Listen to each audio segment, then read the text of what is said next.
Կյանքը պայքար է, իսկ պայքարի բացակայությունը դա մահ է, ճահճացում հետո մահ։ Մենք ընտրել ենք ճահճացում հետո մահ տարբերակը։ Այդքան խելացի ենք, այդքան աշխարհ ենք տեսել հազարամյակներով, այդ պարզ ճշմարտությունը մեր մեջ դրված չի որպես կոդ։ Մեզ հիմա համոզում են, որ պետք չի կռվել։ Մենք համոզված ենք, որ 5000 տարի ապրել ենք, ևս 5000 ապրելու ենք։ Շատերը այս տարածքի վրա ծրագրեր ունեն։ Մեզ համոզում են, որ մենք տեխնիկությունից հրաժարվենք։ Դա է մեր խնդիրը։ Եթե ուզում ենք գոյատևել, պիտի հրաժարվենք։ Ժամանակակից մեր ինքնությունը ինչպես կառուցենք, որ կարողանանք եւ չհրաժարվենք մեր հին ինքնությունից եւ նորը մրցունակ լինի։ Մենք ոչ մի ձևով ուրեմն ապահովագրված չենք, որ կարող է վերանանք առաջիկա 20 տարում։ Սիրելի բարեկամներ, ողջունում եմ ձեզ։ Ես նորից շարունակում եմ այս ըստիս հրաշք նախագծի ընթացքը, շարքը, որտեղ ես փորձում եմ մեր հրաշալի բացառիկ հյուրերի օգնությամբ պատասխանել ըստիս կարևոր խորքային հարցերի։ Ես Իրանում եի, ինչու եմ դա նշում, որովհետև հետաքրքիր էր հետևել Իրանում ազգային ինքնության տարբեր շերտերը։ Շատ հետաքրքիր էր տեսնել, թե ինչպես են իրենք մի քանի ինքնություն իրենց մեջ կրում, ըստիս զրադաշտականություն, արիականություն, այնուհետև պարսկական այդ մշակութային բոլոր շերտերը, այնուհետև արդեն իսլամացում, դրանից առաջ պարթևական թևը եւ այլն եւ այլն, եւ այսօր էլ այսպես ասած այդ մաքարելու, գոյատևելու ընթացքն է, որտեղ նրանք փորձում են ձեռնոց նետել մեծ տերություններին կամ մեծ տերություններն են ձեռնոց նետում նրանց եւ տեսնել թե ինչպես են իրենք փորձում դուրս գալ այս բավականին դժվար իրավիճակից։ Ես չեմ ուզում զուգահեռներ անցկացնել Հայաստանի հետ, բայց այստեղ շատ կարևոր մի բան կա, որ եթե դու ցանկություն ունես պայքարելու, ոչինչ չի խանգարելու քեզ, ոչ մի բան, անգամ ռեսուրսների բացակայությունը կամ պետության, այն պետությունների ուժը, կարողությունը, որոնք մի քանի անգամ գերազանցում են քոնին։ Սա ուղղակի փոքրիկ նախաբան ներկայացնեմ մեր այսօրվա հրաշալի բացառիկ հյուրին, իմ լավ ընկերոջը Դավիթ Գրիգորյանին։ Դավիթ, ողջունում եմ։ Արգանքներս։ Դավիթը Միացյալ Նահանգներից է, Վաշինգտոնից, Հարվարդի համալսարանի Ջոն Քենեդի անվան կառավարման դպրոցի ավագ գիտաշխատող, Արժույթի միջազգային հիմնադրամի նախկին պաշտոնյա, Համաշխարհային բանկի նախկին պաշտոնյա,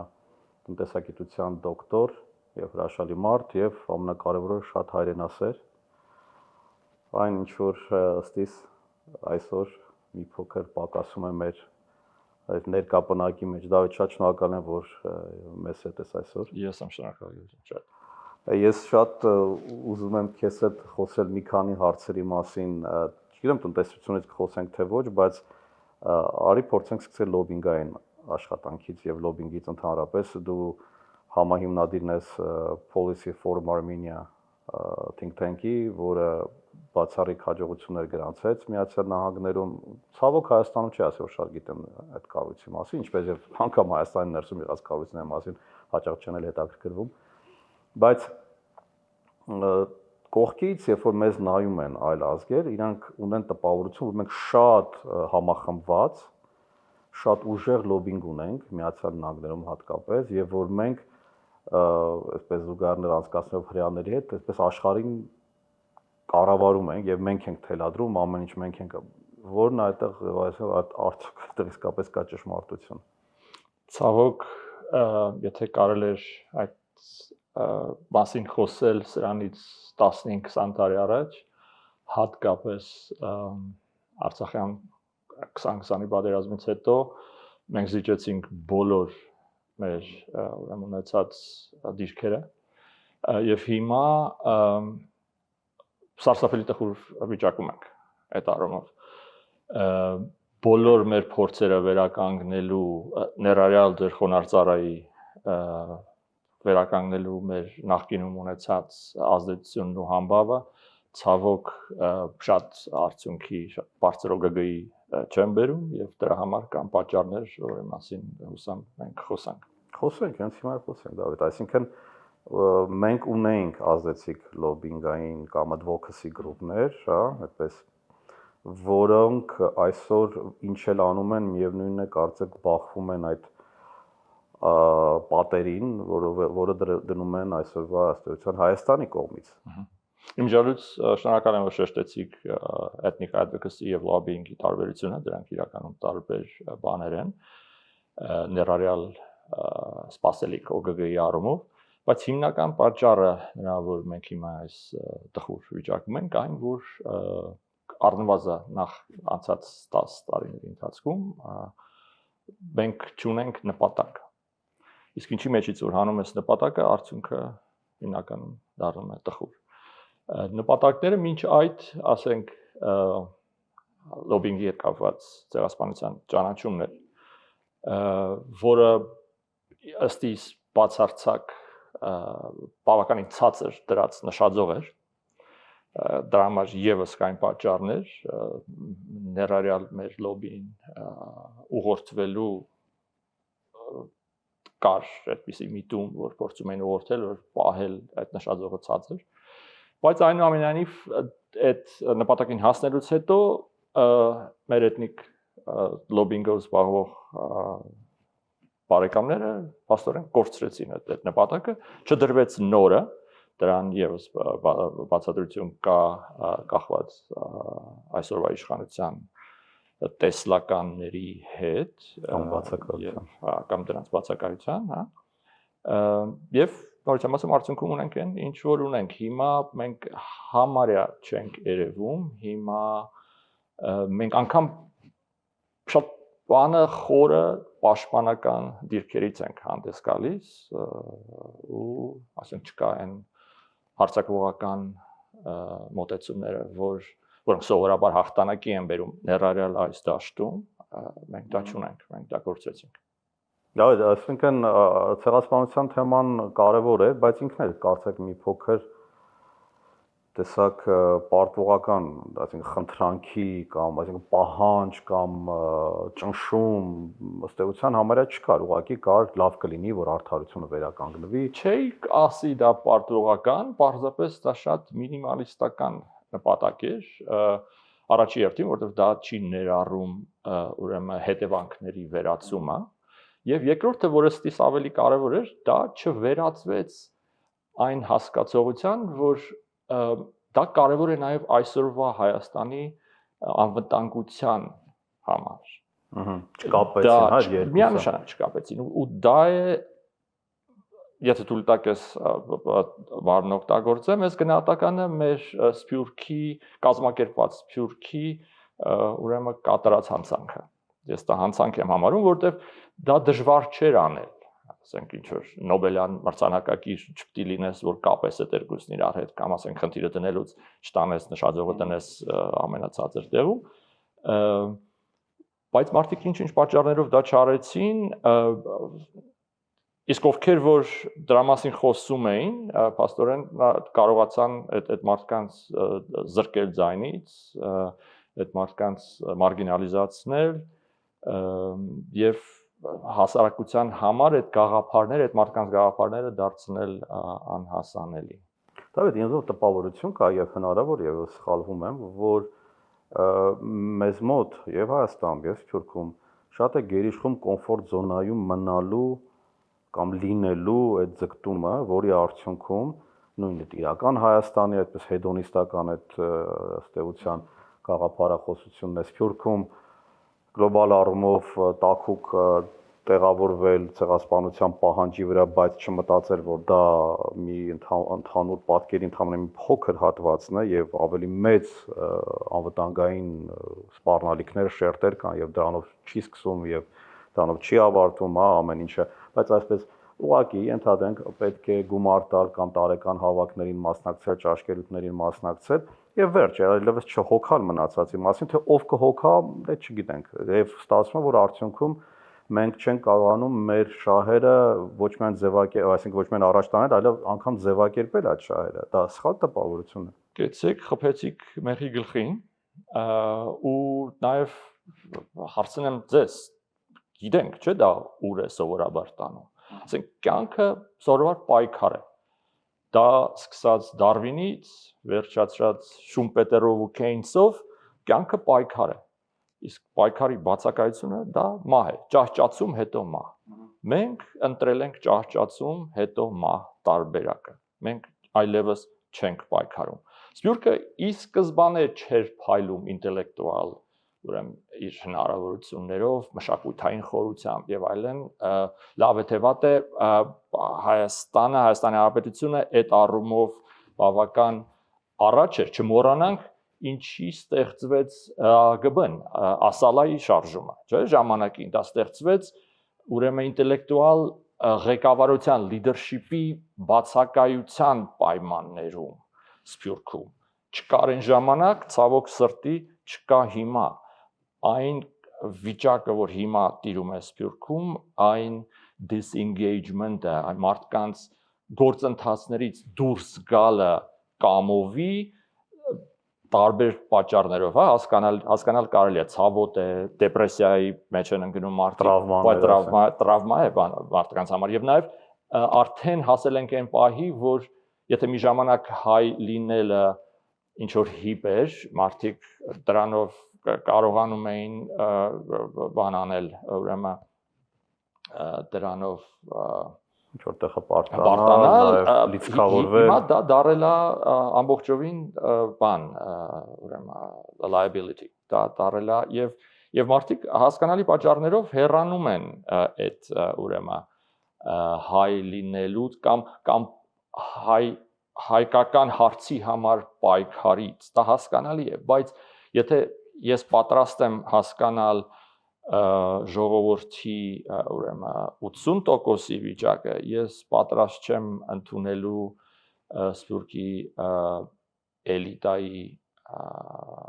այսպես ասած, հանձնվողական վիճակը եւ նոր ուղիներ չառաջարկելու վիճակը։ Թերևս մենք փորձենք հասկանալ, թե իսկ ինչ պետք է անել։ Իհարկե, ես նաև նշեմ, որ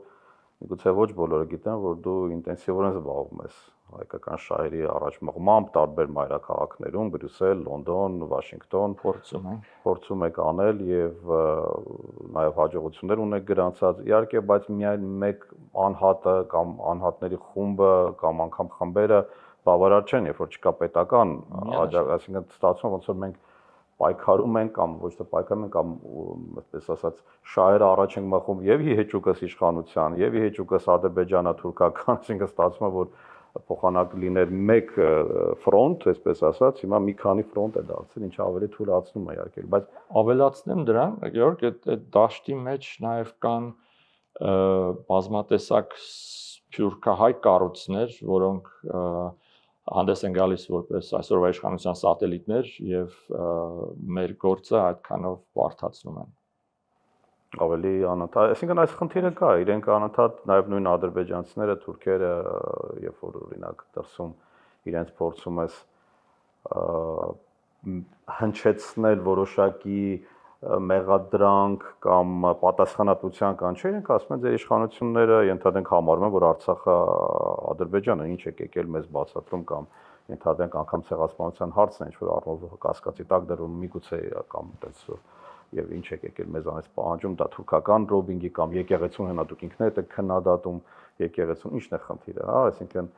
շատ տարօրինակ մենք իրավիճակում ենք, ինչ պետք է անեն նման իրավիճակում։ Նախ հասկանանք, թե ինչպես ենք այս մեր հոգևոր սովի վիճակից դուրս գալու։ Եվ ինձ թվում է մեկը մյուսի ածանցալն է, որովհետև ես չեմ պատկերացնում, ասենք վակուումի մեջ փորձել ինչ որ ստեղծել հաջողակ լոբինգ,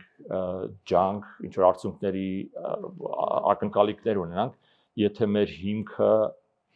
ավազ է։ Այսինքն կարծում եմ հարկավոր է վերադառնալ հիմքերին, հարկավոր է հասկանալ, թե նախ որն է մեր նպատակը, որն է մեր ազգային գաղափարախոսությունը, որը կտա մեզ ուրեմն հնարավորություն նախ ինքներս մեզ, հետո նաև աշխարհին համոզելու, որ մենք ունենք իրավունք այստեղ ապրելու, պայքարելու, գոյատևելու։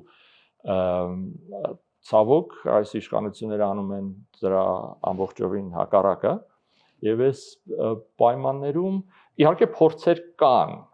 ես տեսնում եմ ներառյալ ձեր կողմից հրավիրված հյուրերի ցուցակում կան մարդիկ, որոնք առանձին իրենց տեղերում բավական լուրջ հայտ են ներկայացնում գոնե ուրեմն խնդիրն ախտորոշելու, եթե ոչ լուծումներ առաջարկելու, դա միանշանակ մենք գիտենք, դա պետք է լինի առաջին քայլը, չէ՞, ասենք ախտորոշենք, թե որն է մեր խնդիրը։ Հետո նոր փորձենք հասկանանք ոնց են կակետից բեկետ գնում։ Կան մարդիկ, որոնք աշխատում են դրա վրա, ցավոք սրտի ազգային մեր բուրժուազիայի պակասության, բացակայության ես կասեի, պարագայում մի բան, որ Զորավար Անդրանիկն էր դեռ բողոքում իր ժամանակներից, մենք չենք կարողանում գաղափարը ստեղծելուց անցնել հաջորդ քայլի։ Գաղափարները սովորաբար ֆինանսավորում են պարզապես, Գևորգ, մենք ես ու դու լավ գիտենք դա, չէ՞։ Եվ այն գաղափարները լավագույն ամենապայծառ գաղափարները, եթե մնում են թղթի վրա, դա հрьяաները դա շատ լավ հասկացան։ Դա դրանց արժեքը բավական ցածր է, ՕԳԳ-ն բավական ցածր է դրան։ Հասկանանք նախ ուր ենք գնում, ախտորոշենք հիվանդությունը, հասկանանք ոնց ենք բուժվելու եւ ինչպես ենք բուժվելու, որն են այն ռեսուրսները, որն է այն ռեսուրսը, որ կարող է մեզ հասցնել մեր նպատակին։ Ես չեմ տեսնում այդ կարգի սիստեմատիկ մտածելակերպ, որը այդ երեք սյուների վրա հիմնված է մեր հայկական իրականության մեջ, ցավոք եմ ասում դա։ Բայց ինչպես է ստացվում, որ մենք հիմար ազգ չենք։ Դու ել քո հարցազրույցներում նշում ես, որ մենք ունենք մարդկային լավ կապիտալ, այո, դա այդպես է, լավ ռեսուրս ունենք։ Դու եղել ես հարյուրավոր, այսինքն 70-ից, եթե չեմ սխալվում, երկրում, եւ այնպես չի, որ եթե մենք օբյեկտիվորեն նայենք այլ ժողովուրդների համեմատ, մենք շատ հետին տեղում ենք ինտելեկտուալ առումով, չունենք կրթություն, չէ, այդպես չի։ Բայց ինչ-որ մի բան մեզ պակասում է, որ հիմա մենք սա քննարկում ենք, մենք փորձում ենք անընդհատ ասել, խոսել, հասկանալ, գաղափարներ լսել, բայց միևնույն է կարծեք սա այլ տեղից չի շարժվում։ Մենք շարունակում ենք նորից ու նորից նույն սխալները անել, շարունակում ենք նորից 2026 թվականը ազգային գաղափարախոսությունից խոսել մի բան, որ պետք է 100 տարի առաջ վաղուց արդեն լիներ անցներ եւ հիմա արդեն լրիվ նոր փուլի հասնենք, բայց մենք նորից հետ ենք գնում, կարծեք պետություն չունենք, կարծեք դեռ նոր ենք մենք ձևավորվում, ինչն է մեր մեջ, ինչն է որ խնդիրը մեր մեջ։ Իհարկե շատ կարող ազգ ենք։ Եվ դա իրականում երևում է դրսերում ու չկա բնագավառ, ես երկար պետք է մտածեմ ման գալ գտնելու համար մի բնագավառ, որտեղ մենք ներկայացված չենք ամենալուրջ մակարդակով, բայց եթե փորձեմ ձեր տված հարցին մի բառով պատասխանեմ, դա պետականամետության պակասն է։ Արդարանալու չի դա,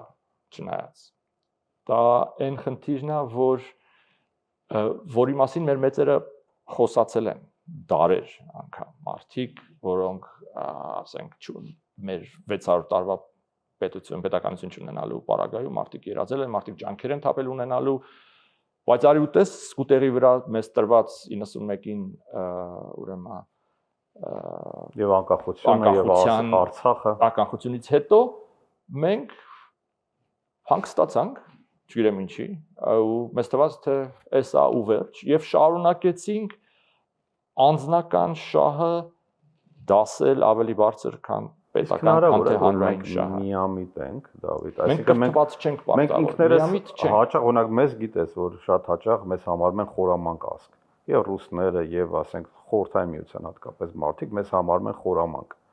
Չգիտեմ, որում դա լավ է թե վատ, այսինքն մենք այնպես չի որ միամիտ ենք, այնպես չի որ մենք թույլ ենք տալիս որ մեզ խափեն, ընդհակառակն ասում են կտանեն ծովը ծարավ հետ կբերեն, եւ եթե հայերից մեծ մասը այդ հատկությունները ունեն։ Բայց պետականաշինության, պետականամետության, պետական արդեն ավելի ինստիտուցիոնալ մոտեցումների ժամանակ կարծեք վերանում են այդ բոլոր բանը, այդ թվում է արտաքին քաղաքականության մեջ, որտեղ սկսում են ինչ-որ անկեղծ ինձ համար հասկանալի չէ, ինչ-որ կեղծ կատեգորիաներ ի հայտ բերել։ Ինչ կմտածի միջազգային հանրությունը։ Մենք չասենք, որ բանակ ունենք, որ չմտածեն, որ մենք ուզում ենք ինչ-որ բան գրավել։ Մենք չենք գրավել, մենք ինչի համար, այդ որ Գեորգ, գիտեք ինչա պատճառը, դրա երկուսի համար տարբեր բաներ են պետք։ Ասենք ոնց որ չեք խառնի դուք այն ինգրեդիենտները, որոնք հարկավոր են բորշ սարքելու համար, նրանցից որոնք անհրաժեշտ են, ինչ ասեմ, հորոված պատրաստելու համար, տարբեր բաներ են։ Անձնական հարցերում հաջողակ լինել պետականամետ ու հասկանալ թե ինչ է հարկավոր պետության համար եւ նպաստել դրան, հասկանալ նպաստել այդ ամեն ինչը, դրանք տարբեր բաներ են։ Եվ հիմնական բանը, որ տարանջատում է մեկը մյուսից, դա կարծում եմ կրթության պակասն է։ Կրթություն, որը դրած լինի այդ տարբերությունը, որը ցույց կտա մեկը մյուսի հանդեպ առավելություններ եւ նաեւ թույլ տվեք ես շեշտեմ այս կետը, որ նաեւ բացատրի թե ինչի պետականամետ լինելը նաեւ բխում է անձնական մարդու անձնական կամ պետք է բխի մարդու անձնական շահերից։ Այ դա, որը բարդ կոնցեպտներ են սրանք, ասենք մենք իհարկե սպասեինք, որ Սովետ միության տարիներին դա ինչ որ մեկը մեզ բացատրելու է, ուտոպիա կլիներ, բայց գոնե անցած 35 տարիների ընթացքում չանելը դա հանցագործություն է, հանցագործություն, որը սկսեց առաջին իսկ ուրեմն նախագահի իշխանությունից, բայց ըստ իս դա է խնդիրը, ինչի մենք թե չէ ոչ մի ուրիշ ինչ որ կենսաբանական կամ այլ հոգեբանական կամ կրոնական առավել եւս բան չկա բացատրություն դրա համար, թե ինչի մենք հաջող ենք, երբ մենք դրսերում ենք, առանձին ենք մեր անձնական շահի բանում, բայց հենց հերթը հասնում է մեր պետության կարիքներին, մենք դառնում ենք ինչ որ իներտ մասսա, եթե չասեմ, նաև աշխատում ենք բանի երկրի շահերին հակառակ։ Այսինքն մենք ավելի հաջողակ ենք, երբ դրսում ենք եւ պետության կառուցելու պետականաշինության խնդիր չունենք, երբ մենք փորձում ենք պետական շինությամբ զբաղվել, մենք այդքան էլ հաջողակ չենք, այսինքն մեր կառուցած պետությունը, մեր կառուցած տունը այդքան էլ ամուր չի, ճիշտ եմ հասկանում, բա ինչու։ Նորից եմ ասում, կրթված չենք դրա համար։ Բայց կարծես ունենք կրթություն, մենք լավ կրթություն ստանում ենք ունենք լավ քո նման շատ ուրիշ մարդիկ, որոնք լավ կրթություն են ստանել, լավ աշխարհայացք ունեն, լեզուներ գիտեն, ասենք այնպես չի, որ մեզ մոտ չեմ ուզում որևէ մեկ ազգի համատել, բայց մենք բավականին բարձր մակարդակ ունենք եւ բարձրագույն կրթություն, այո, կա որակը լավը չէ մի փոքր, մենք այն օրը խոսում ենք, որ Հայաստանում մեկ անգամ համալսարան չկա, որ աշխարհի լավագույն 1000 համալսարանի ցանկում լինի։ Թեև մենք համարվում ենք այսպես կրթություն սիրող։ Մենք կարող ենք գնանք, սովորենք այդ լավագույն համալսարաններում ու լավ արդյունք տանք, բայց եկեք տեսեք, թե ինչ տխուր վիճակ է մեր համալսարաններում։ Հարվարդի ուսանողները շատ ավելի խելացի են, քան օրինակ հայ ուսանողներս քեզ։ Դե եկեք նախ սկսենք դրանից, որ խելացի բառը դե գիտեմ, շատ պայմանական է, իհարկե։ Բավականին պատրաստված են այն ամեն ինչի համար, ինչի համար իրանք գալիս են Harvard։ Ես շատ տպավորված եմ այսին վերջի 3 տարիների ընթացքում այնտեղ ինքս ուրեմն մագիստրոսական թեզեր եմ ղեկավարում ու աշխարհի տարբեր ծայրերից ուսանողներ ունեմ Չինաստանից, սկսած Պակիստանից, Հնդկաստանից մինչև ԱՄՆ, Ֆրանսիա, բոլոր տեղերից։ Եվ այո, մարդիկ գալիս են Kennedy School արդեն բավական խորը գիտելիքներով եւ իրենց հետ աշխատելը պարզապես հաճույք է։ Կարող է, Դավիթ, իրենք ունեն նպատակ ուղղակի եւ հասկանում են, որ այդ նպատակին հիմա կարող մեզ մոտ այդ նպատակը չկա, այսինքն մարդը գալիս է համալսարան, նպատակ չունի, ինքը ուղղակի սովորում է, որովհետեւ ծնողներն են ուզում, որովհետեւ բանակի խնդիր կա, որովհետեւ ինքը ժամանցի խնդիր ունի, ասինքն բայց ինքը նպատակ չունի, որովհետև չի մտածում, որ կրթություն ստանալով ինքը ենթադրենք լավ պաշտոն կստանա։ Պաշտոն ստանալով ինքը պետք է լինի կուսակցական, ընդհանրապես դրա համար շատ կրթություն պետք է։ Միգուցե նպատակի բացակայությունն է։ Անխոստա մասն է կազմում, տաղանդի պակաս չունի մեր ազգը, Գեորգ։ Ասեք, ես դա տեսել եմ տարբեր կոնտեքստներում, պարզապես թե ինչ նպատակ ես դնում ինքդ քեզ համար, այդ տաղանդը ինչպես ես տեսնում, տաղանդի օգտագործումը ինչպես ես տեսնում, իսկ մեր պարագայում ասում եմ հանրայինը հանած վիճակ ենք, աննպատակ ինչ որ մի հատ բրոնյան շարժման մեջ ենք ու այդ դեպքում կարող է բախտը բերի, բայց կարող է բախտը չբերի։ Չկա համակարգ, որը կանգնած է քո մեջքին, չկա համակարգ, որը հանդիսանում է քո ուրեմն նպատակը կազմելու եւ հետո առաջ տանելու այդ համակարգը 90-ականների սկզբին մենք ունեինք դա ես երևի ժամերով կարող եմ խոսամ թե ինչ հպարտությամբ ընդունվեցի այն ժամանակ դեռ ամերիկյան համալսարանի ուսանող էի, կենտրոնական բանկ ու չնայած որ միջև այդ այլ ձևերով էի մասնակցում ինքնապաշտպանության փորձերին, նախ միջև այդ Արցախյան շարժման որպես ակտիվիստ առաջին իսկ օրերից, եթե չասեմ շաբաթներ առաջ դրանից, բայց այն փաստը, որ ես կարող եմ, ես մաս եմ դարձել պետական մի կառույցի արդեն, դա ինձ համար մի առավել արժեք էր։ Հիմա ես դա կարող է շատ հնարավոր է ես ճիշտ մարդկանց հետ չեմ խոսում կամ բավականաչափ մարդկանց երիտասարդների հետ չեմ խոսում, բայց ես դա չեմ տեսնում այս պահին եւ դա նորից գալիս է բանից ինստիտուտներից ուրեմն իշխանությունից այդ ամեն ինչը պետք է դրվի միգուցե բանալին այդտեղ է որտեղ ես ունենք շատ երկրներ եմ տեսել որոնք նույն խորհրդային տարիներին սովորական միջին վիճակագրական հանրապետություններ ընդհանրապես օրինակ Ղազախստանը վերջին 10 տարվա ընթացքում ֆունդամենտալ ինստիտուցիոնալ փոփոխություններ արեց, հիմա նույն ճանապարհի վրա է Ուզբեկստանը, միջայլոց, մի փոքր արդեն Ղրղստանն է միացել, Թուրքմենիան դեռ չէ, Թուրքմենստանը դեռ մնում է այդպես ավելի փակ, Տաջիկստանի մասին չեմ կարող ասել, բայց Վրաստանը ինստիտուցիոնալ այդ ռեֆորմներով անցավ ու մենք տեսնում ենք ակնհայտ է տարբեր։ Միգուցե Հայաստանը իսկապես այդ ինստիտուտների կայացման խնդիրը կա դրա համար ենք այդպես մենք խարխափում, չգիտենք այդ մեր գիտելիքը, մեր փորձը, մեր նվիրվածությունը, մեր ձգտումները որտեղ կապիտալիզացնենք ուղղակի։ Ղազախստանի մասին երկար կարող եմ խոսալ, որովհետև ներգրաված եմ եղել իրենց ռեֆորմներին սկսած 1999 թվականից պրոյեկտ է ղեկավարում ուրեմն կոմերցիոն բանկերի ռեստրուկտուրիզացիայի համաշխարհային բանկում այդ ժամանակ հետո նոր ուրեմն բանով արդեն արժույթի միջազգային հիմնադրամի ձևով բավական մոտ էի քաղաքական էլիտային եւ տեխնոկրատական էլիտային զարմացած ու նախանձով էի վերաբերում թե ինչպես էին կարողանում ուրեմն իրենց երիտասարդներին տանել ուսում տալ անպայման հետ բերել ու անպայման համապատասխան ուրեմն պաշտոնների նշանակել համապատասխան իրենց ուրեմն կարողությունների ու մտավոր ունակությունների անգամ այն ժամանակ որը շատ ավելի բարվոք ժամանակ էր Հայաստանի համար համեմատած այսօրվա իրավիճակի դա ինձ համար շատ նախանձելի էր նախանձեր առաջացնում ինձ մոտ մի փոքր ավելի քիչ ուրեմն չափով դա եղել է մնացած կենտրոնական Ասիայի հանրապետություններում բացի ուրեմն Թուրքմենիայից բոլոր մյուս 4-ի հետ աշխատել եմ բավական սերտ կապեր եմ ունեցել տարիների ընթացքում բայց Ղազախստանը ճիշտ նշեցիք ամենանախանձի արժանի բանն է որոնք կարողացան ինստիտուցիոնալիզացնել այդ մոդեցումները եւ գիտեք բան չի հիշեցի վերջերս ինչ որ անուն չտամ կարևոր չի համակարգն է արել թե ով է գրել ում պոստներ կարևոր չի կոչ են անում լավագույն 500 համալսարանների հայ այսպես ասած գալ Հայաստան եւ 18 թվականին էլ էր նույն կոչ եղավ նույնիսկ email էին գրեք եկեք աշխատեք Եվ ասենք այդ տաղանդավոր երիտասարդները հարց է ցակում գալու են ում հետ աշխատեն ասենք համատարած ուրեմն ախր չեմ էլ ուզում օրվելյան ինչ որ զուգահեռներ տանել որովհետև կարծես թե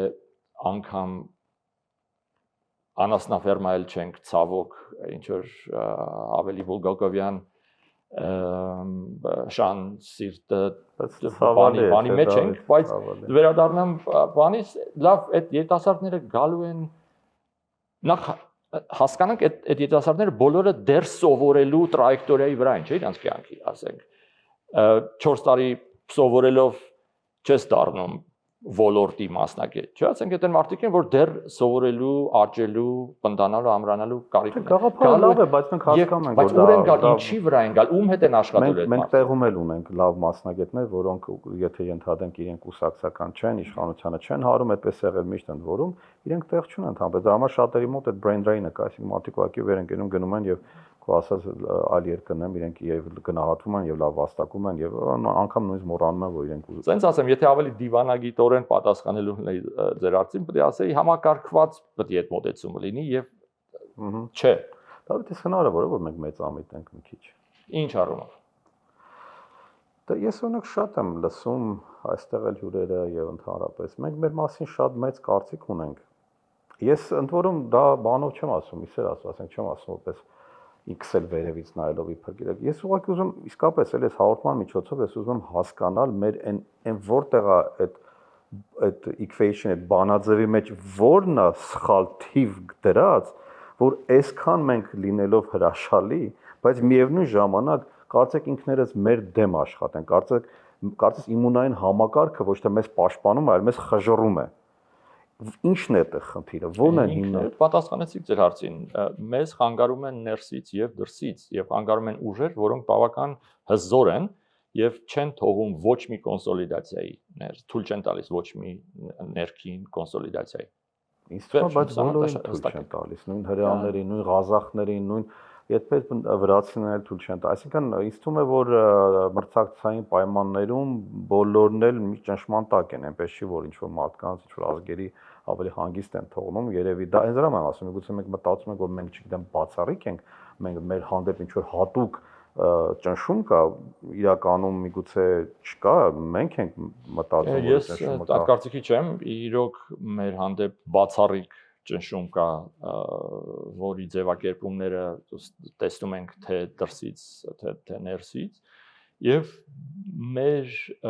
իմունիտետը, չգիտեմ էլ անգամ ոնց սա ձևակերպեմ, արդյոք թույլ է տվել, սա վերջ կարող է գա, գիտեք, այն մեր իմունիտետը ինչ որ տեղ մեզ թույլ է տվել հակադառնալու այդ մարտահրավերներին թե ներսից, բայց ես վստահ չեմ, լինելով ինստիտուցիոնալ տնտեսագետ, ես տեսնում եմ, որ այս համակարգին կարող է վերջ գա, ասենք չկա այն բաները, այն անհրաժեշտ պայմանները, որոնք ինձ թույլ կտային եզրակացնելու, որ գիտես ինչ, անկախ նրանից ինչքան վատացավ, մենք գոյատևելու ենք, չկա այդպիսի բաներ։ Այս կողը վերջ կա, հա։ Շատ հստակ, շատ մենք մեր կյանքի օրոք կարող է դա ստացվի, այն ինչ որ արվում է, նորից եմ շեշտում, թե դրսից թե ներսից, տանում է հենց դրան։ Շատերը այս տարածքի վրա ծրագրեր ունեն, որ սխալվենք դրանում, էլի, ասենք չդնենք բարդ, փափուկ բարդ։ Բացենք փակագծերով երկրորդ Ադրբեջան, Թուրքիա, քիչ չի։ Իրենց ֆինանսավորող Կատար, Ռուսաստան, որը սկսած, չգիտեմ, 17-րդ դարերից ուրեմն ուզում էր տեսնել Հայաստան առանց հայերի եւ Հայաստանը վերաբնակեցնել ինչ որ դոնից եկած կազակներով, միշտ եկել են այդ ցիկլեր եղել են, հա, այս պահին կարծես թե շատ ավելի վտանգավոր է թուրք-ադրբեջանական ցիկլը առնվազն 23 թվից հետո, 2023-ից հետո ադրբեջանական ցիկլը ավելի վտանգավոր է դարձել, քան թե ռուսականը, միջև այդ ռուսների արածի հետևանքներն ենք տեսնում, մեր մաշկի վրա զգում, մարմնի վրա։ Հիմա բանն է, այդ թուրք-ադրբեջանական վտանգն է, որը նորից եմ ասում, ես չեմ տեսնում այն բաները, պատճառները, այդ պայմանները, որոնք կարող են մեր աբսոլյուտ վերացումը որպես սովերեն երկիր կանխել։ Երեք ես խոսում եմ մի մարդու հետ, ով բավականին հայտնի է դրսում, հավաստիացնում է, որ Միացյալ Նահանգները ունի պլաններ մեր հետ կապված դրական իմաստով, որ այստեղ գալու են, փրկելու են, հա, եթե այսպես հասկանալ է մի քիչ հիմա ասած մեջ երևի իրոնիա լսվեց, բայց այդպես էլ կա, որտեղ ինձ թվում է, որ մի քիչ դա իրոնիկ է, բայց ամեն դեպքում մարդիկ վստահ են, որ կա փրկության պլան, որ Միացյալ Նահանգները ներդրումներ է անելու թրիպի տեսքով է լինելու, արդյոք քեզ դա կարող է իսկապես լինել իրատեսական։ Ճիշտ մեր պարագայում ճիշտ դիրքավորվելու դեպքում այո կա։ Բայց հիշացնեմ ձեզ ճիշտ դիրքավորվելու ո՞րն է, այսինքն ասենք որ մենք ռուսների դեմ ենք, օրինակ, կամ ադրբեջանցի։ Ցածակ դա նկատի չունեի։ Հիշեցնեմ Նժդեի ամենատարածված ուրեմն բաներից մեկը, որ ասում եմ ոչ ոք մուրացկանին չի սիրում։ Ու չի հարգում, ու չի կանգնի մուրացկանի կողքը։ Ասենք կարող է ինչ-որ բան գցեն քեզ, բայց ոչ մեկ քո փոխարեն քո կռիվը չի անելու։ Վերադառնամ պայքար այդ կոնցեպտին, հա, մենք չենք պայքարում ինքներս մեզ համար։ Այն ինչ որ հիմա կա կապիկություն է, ու սпасել թե ինչ որ մեկը գալու է ու իրենց շահերից բացի ուրիշ բան անի, դա ուղղակի խնդություն է, դա չարժի քննարկել։ Բա ինչպես է ստացվում այդ պարզ ճշմարտությունը, ինչ որ դու հիմա ասացիր, ես Նժդեհի խոսքերը չէի լսել այդպես մեջբերմամբ, բայց դա եղել է միշտ իմ բոլոր մոտեցումներում, այդ մեխը դա եղել, որ հույսը քո վրա է եւ դու չես կա։ Այսինքն դա որում այնքան պարզ բան է, դա կարծես ընդհանրապես ոչ թե Նժդեհը չէ, ընդհանրապես բոլորը գիտեն դրա մասին, որ դու պետք է եւ կյանքն է այդպես եւ մենք այդպես ենք մեծանում, որ մենք հասկանում ենք, որ եթե մենք մեր վրա հույսը չդնենք, ով պիտի մեր փոխարեն անի, մեր սովորական առօրյա կյանքը ամեն օր դրա մասին է խոսում։ Բայց կարծես չէ Հայաստանում հույս դնելն ու քայլ անելը մի փոքր տարբեր է, որ ես կուզեի հա, լավ, շատ լավ, ահա։ Որտեղ քայլը պետք է անենք, գոնե պետք է փորձենք ծնկից Դա ասում մենք կյանքում ինչպես ենք ընտանիքները, ամեն ինչը մարդիկ իրենք են, չէ՞, ոտքի երեխան մեծանում է, ոտքի է կանգնում, մենք նույնին շարժվել, կամաց հեռանալ, ընդհակառակ ուզենալ մաքսիմալ անկախ լինել, որպեսզի իր ազատությունները պահի եւ կայանա եւ ֆինանսապես կայուն լինի, ոչ թե սպասի ենթադրենք քերին հորեղբայրը, papan կամ maman է գումարը կա։ Եթե արժեամակարգը ճիշտ է դրված։ Միացյալ Նահանգները մեր papan չի, Ռուսաստանը մեր maman չի, չգիտեմ մենք հորեղբայր չունենք, քերի չունենք, որ գոնե ասե դե լա բարեկամ ենք, օգնեն, որ նորմալ է։ Բայց այդ ինչպես է ստացվում, որ այդքան խելացի ենք, այդքան աշխարհ ենք տեսել հազարամյակներով, այդ պարզ ճշմարտությունը մեր մեջ դրված չի որպես կոդ։ Մենք պիտի դրա մասին խոսենք անընդհատ, ընդ որում շատերը նույնիսկ չեն էլ համաձայնում։ Ոչ, մենք պետք է լինենք Ռուսաստանի հետ, ոչ, մենք պետք է լինենք Արևմուտքի հետ։ Գիտեք, սենց է, ես ինչի շեշտեցի այդ տարբերությունը հույս տնելու ու քայլ անելու։ Քայլ անելը քոնն է, քո առաքելությունն է, դու պիտի ծնկից բարձրանաս, քայլ անես, որ կանգնես ոտքիդ վրա։ Հետո նոր կարող ես ձեռք մեկնել որևիցե մեկին, որպես գործընկեր խնդրելով որ կանգնի կողքի։ Դա արվում է, արվել է ուրեմն սկսած Թուսիդիդիս հույն պատմաբանի ուրեմն 5-րդ դարի մեր թվարկությունից առաջ Պելոպոնեսի բնակողության պատերազմների ժամանակ, երբ Աթենքն ու Սպարտան որոնում էին, ման էին գալիս գործընկերներ, որտեղ հասկանում էին, որ այդ բալանսի պարագայում իրենք չեն կարող թույլ տալ չունենալ գործընկերներ, անգամ որ իրանք հզորագույն գույններն էին բոլոր մանր հունական ուրեմն քաղաքների կամ տիրությունների, բայց նրանք նույնպես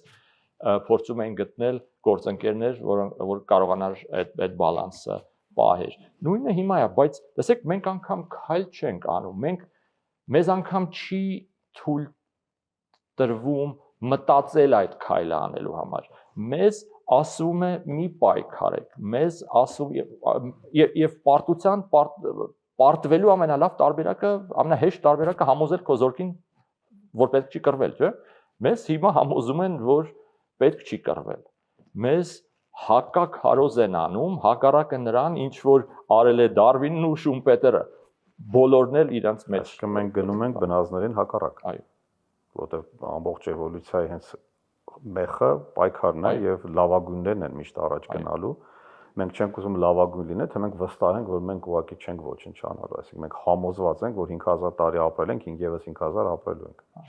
Դա ասեցի, դա արդեն խապկանք է։ Մենք ոչ մի ձևով ուրեմն ապահովագրված չենք, որ կարող է վերանանք առաջիկա 20 տարում, 20-25 տարում։ Ոչ մի ձևով ապահովագրված չենք։ Մենք ունենք ինքնության ճգնաժամ այսօր։ Ահա, Ես ինչի բնաբանում խոսքում նշեցի Իրանի ինքնության այդ շերտերը, որտեղ ինձ շատ հետաքրքրեց իրանց այդ մոտեցումները եւ մտածում եմ իրենք ոնց են կարողանում համադրել, միգուցե եւ իսկապես գիտակցաբար այդպես չեն իրանք խորանում դրա մեջ։ Ինձ համար է դա տեսանելի այդ շերտերը տարբեր իրենց այդ սկսած զրադաշտականությունից, որ նայում ես քանի հազար տարվա մշակույթ ունեն, հետո գայս լրիվ ուրիշ Իրանա, լրիվ ուրիշ Պարսկաստանա, եւ հիմա ժամանակակից ազգ լինելու պայքար կա։ Մենք ունենք այդ ճգնաժամ, մենք գիտենք, մենք ով ենք, մենք հասկանում ենք ինչ ենք ասում հայ ասելով։ Մեր ի տարբերություն պարսիկների մեր բախտը բերել է տատանումներ չի եղել ինքնության, ասենք եթե վերցնենք 301-ի այդ փորձը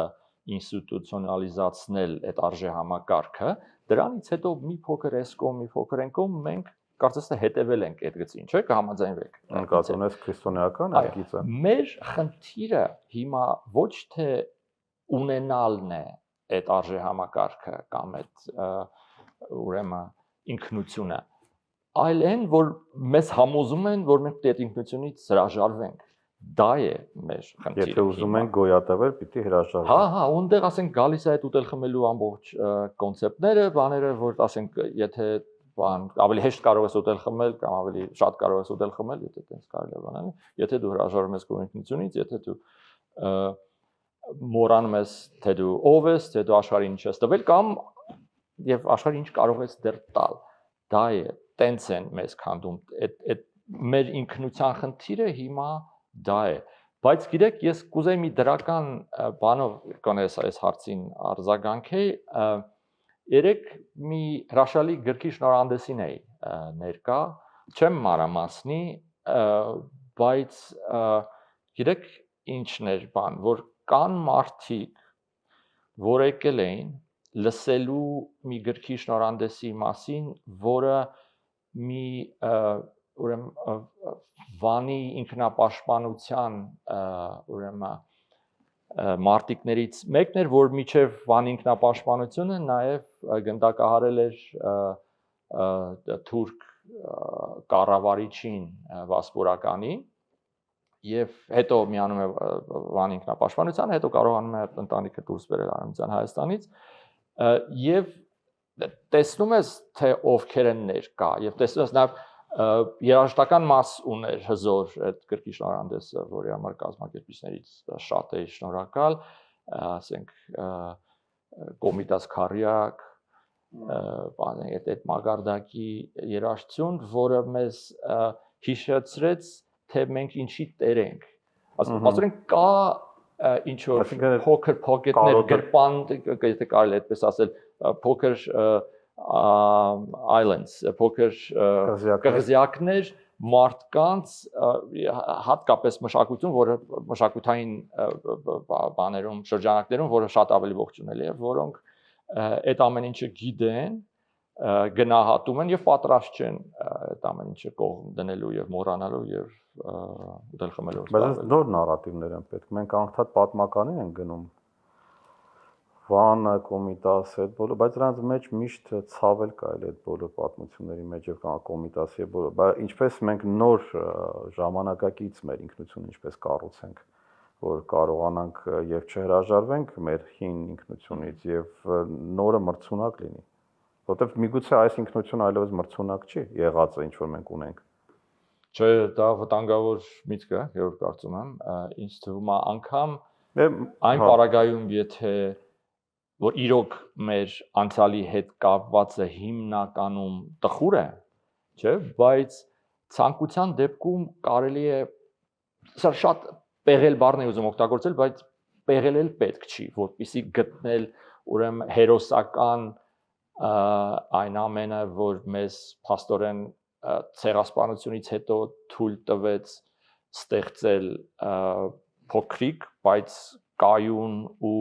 բավական հաջող Հայաստան, գոնե մշակութային առումով, գոնե մեր ինքնությունը պահելու առումով, հակ այն խնդիրներ, հակ կարող ենք շատ ավելի լավ վիճակում լինել, չլիներ, ասենք թուրք ռուսական արշավանքը 20-րդ թվին, նախ ավելի մեծ կլինենք եւ ավելի հզոր չլիներ ցեղասպանությունը հիմա տարբեր գնահատականներով մենք կարող է 18-ից 20 միլիոն ժողովուրդ լինենք ու այս տարածաշրջանում հարց լուծող ժողովուրդներից մեկը չունենք, բայց այդ ունեցածի հիման վրա համեմատությամբ մենք կարողացանք ուրեմն դուրս գալ այդ ճգնաժամից եւ հարկավոր է տեսնել ուղակի այդ ամենի մեջ այդ հաղթողն ու առաջ տանողը, այլ տարբերակ չկա, ասենք նորից վերադառնում եմ այդ իմ զուգահեռին ավազի վրա ուրեմն հիմք դնելուց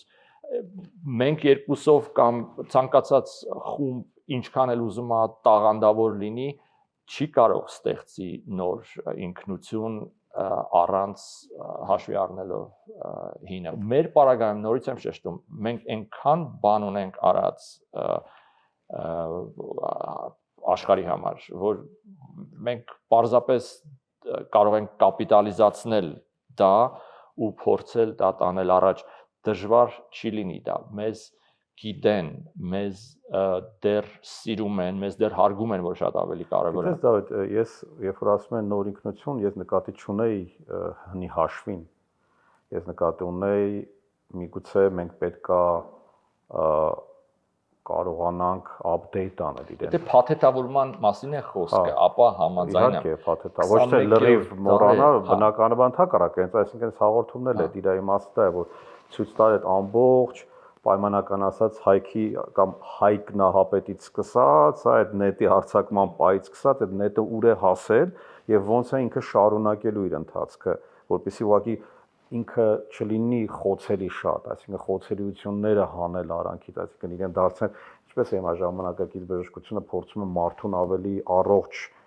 դարձնել իր օրգանները եւ այլն, այսինքն մենք ինչպես առողջացնենք մեր ինքնությունը, որին միանշանակ համաձայն եմ ու այդ փաթեթավորման խնդիրն ունենք այդ ուղղությունը, բայց ես վստահ եմ մեզ շատ ավելի դյուրին է լինելու, բայց դրա համար առնվազն մենք պետք է կանգնենք դադարենք ինքնա, ուրեմն տերմինը գիտեք self cannibalization ինքնախարազանում, հա, ինքնահոշոտում, ինքնահոշոտումից պետք է դադարենք այդ գործընթացը։ Մենք դարել ենք հակաինտելեկտուալ մի հասարակություն, որտեղ ուրեմն գրագետ մարդ լինելը, կարդացած ու փորձառու մարդ լինելը, եթե սենց ասեմ, չի գնահատում, եթե չասեմ ավելի վատ ածականներ չօգտագործեմ կամ բայր, մենք փորձենք դրանից ուրեմն այս equilibrium-ից շեղվել միտեղ, որտեղ լավն ու լուսավորն ու գրագետը ու փորձառուն կգնահատվեն։ Եվ որտեղ պետք է սկսենք դա։ Ինքներս մեզանից շատ ծանր է, այդ պարագայում եմ ես նաև մասամբ գնահատում սփյուռքի դերը եւ նոր սփյուռքի հատկապես քչերն են սա ցավալի փաստ եմ ասում ցավալի ուրեմն թիվ է անկախ Հայաստանի օրերից այս կողմ եղած ուրեմն տարիների ընթացքում հայաստանցիների կեսից ավելին դուրս է եկել երկրից եւ ասենք պարտադիր չի լինես ինչ-որ դեմոգրաֆիայի կամ աշխատուժի հարցերով զբաղվող մարդ, որ հասկանա սովորաբար դուրս են գալիս մրցունակներն ու ավելի ընդունակ մարդիկ, որովհետեւ դուրսը պահանջում է այդպիսի որակներ, հա։ Եվ նորից եմ ասում, պարտադիր չի լինես ինչ-որ մաթեմատիկայի ուղղությամբ Նոբելյան մրցանակակիր, եթե հասկանաս, եթե միջինից ավելը դուրս է գալիս, միջինն ընկնում է տարիների ընթացքում։ Խնդիր ունենք այդ միջինը վերականգնելու եւ ավելի հավանական եմ համարում հայաստանցիների գոնե մասնակի վերադարձը երկիր դրա հետ միասին նաեւ հին ավանդական սփյուռքի հատկապես նրանց ովքեր կբերեն իր հետ իրենց այդ ուրեմն արևմտյան երկրների արժեքներն ու կյանքի փորձը ըստ քեզ եւ այս հաղորդման ժամանակ էլ մենք տարբեր կարծիքներ ենք լսել որ մոդելը ինչպեսին պիտի լինի Հայաստանը ինչպես արևը, որի շուրջ պատտվում է Սփյուռքը, թե Սփյուռքը առանձին ընդհանրապես կապ չունեցող այդ արեգակնային համակարգի, եթե անալոգիայով նայենք, ինչպեսին պիտի լինի այդ հարաբերությունը Սփյուռք-Հայաստան, հրեական մոդելով, թե այլ մոդելով։ Դե նայած որն է նպատակը։ Ինձ համար ուժեղ Հայաստանն ունենալն է։ Եթե ասեցիք, եթե դա է նպատակը, ապա ոչ կուսակցական ուժեղ Հայաստանն ապա ուրեմն սիրտ կամ արև Հայաստան Սփյուռք, որն ապահովում է ֆունկցիոնալ տարբեր ուրեմն բաներ, ինչ ասեմ, թոքեր են, լյարդը, եթե այդպեսի զուգահեռ եք ուզում, խնդրեմ, բայց սիրտը Հայաստանն է։ այլ կերպ հնարավոր չի, ես շեշտեցի արդեն, որ մշակութային առումով, որը ինձ համար երևի ամենակարևորն է, Հայաստանը շատ անգամներ ավելի առաջ է եղել Սփյուռքից, ու հիմա ձևացնենք, թե կարող է Սփյուռքը ինչ որ մշակութային դեր, անգամ այս վիճակում, այս սովի, հոգևոր սովի պայմաններում մենք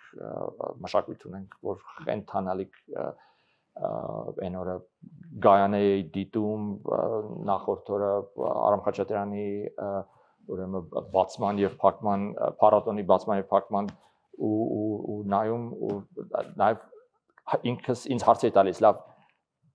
այս ֆոնի վրա ոնց են կարողացել սա պահենք ոնց են պահել թե ոնց ենք հասել այսօրին ունենալով այդ ամեն ինչը ունենալով տենց հրաշալի մարդիկ հրաշալի պատմություն հրաշալի ձեռքբերումներ նվաճումներ հրաշալի արդյունքներ ուղղակի առանձին ինքը մի թանգարան այն այսպես ներմուշ բայց մենք միևնույն ժամանակ նաև հասել ենք այս կետին որ մենք ինքներս արդեն կարծես այս քաոսի ենք վերածում չենք հասկանում մենք ով ենք ինչ ենք ուզում ինչ է լինելու այդ անորոշություններն են շատացել ինչպես է բայց դա ստացվում է չեմ կարողում հասկանալ ինչպես ենք մենք կարողանում այդ երկուսը համադրել միտում ինչ որ արվում է միտումնավոր է արվում մեզնից չի խնդիրը ով մերոնք են անում իհարկե մերոնց ձեռքով են անում ով էլ որ դրսից միտում ունի կամ ցանկություն ունի մեզ տեսնելու վերացված կամ փոշիացած անում է միանշանակ ներսի միջոցով դա նաև իրենց առումով իրենց տեսակետից շատ խելամիտ ձև է որտեվ չէ՞ ուղակի հարցակումը ժողովրդին միավորում է օրինակ Իրանի պարագայում այդպես իհարկե տեսանք ինչ եղավ Ուկրաինայի պարագայում վատ օրինակ չէ նաև օրինակ չէ նաև Ուկրաինա մեր պարագայում այլ ձև ներսից քանդելով ասենք ուտել խմելը քարոզելով եկեղեցու դեմ պայքարելով Արարատի ուրեմն նշանը հանելով դա է եթե դա է միտումը դա Գեբելսյան ամբողջ ուրեմն ռոպագանդայի բոլոր 5 թե 6 կետեր են ձևեր են որոնք են այդ բաները օգտագործելով մարդիկ հասել են լավագույն մարդկանց կարելի է բանը կոչումներ տալ այդ բնակավարում իրենց հասած հաջողությունների համար Դավիթ իմ վերջին հարցը որը ավանդական է դարձել նշիր մի քանի դրական հատկանիշներ մեր ժողովրդի ունիկալ որում որ մեզ հատուկ է եւ մենք լավ կներ որ ուշադրություն դարձնենք երկու մասով Գեորգ Գետեցուլ դա պատասխանում այդ հարցին բացատրեմ ինչի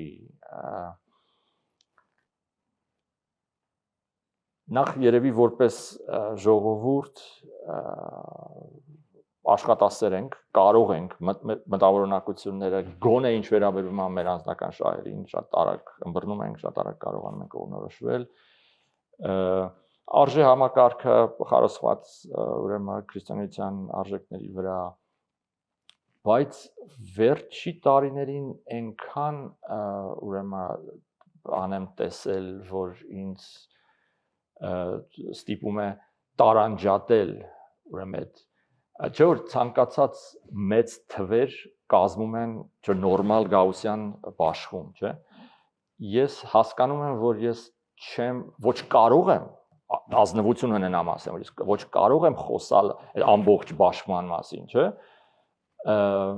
Որտեվ պարզապես բոլորին չգիտեմ, չեմ ճանաչում, չէ՞։